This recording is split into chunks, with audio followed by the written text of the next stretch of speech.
Welcome to the Tech Egg. Don't get scrambled. Enjoy the video. You're starting a factory reset. You'll remove all settings and accounts.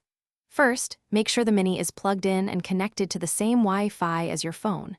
Open the Google Home app and locate the Mini by name. You'll need the device card. Once you've identified it, tap the device, then the settings icon to access device controls. This initial setup ensures you reset the correct speaker and preserve account recovery options. Now perform the reset itself, which has two common methods depending on the Mini model. Once in the device settings, choose Factory Reset and follow on-screen prompts. This uses the app to trigger the wipe.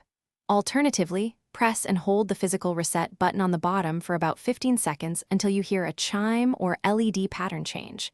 Make sure you keep holding. Letting go early aborts the process. After the chime, the device reboots into setup mode. Once the Mini reboots, you'll need to add it back in the Google Home app. You'll see a prompt to set up a new device. Follow the steps to pick your home, sign into your Google account, and connect to Wi-Fi. This restores voice match and routines only after you reconfigure.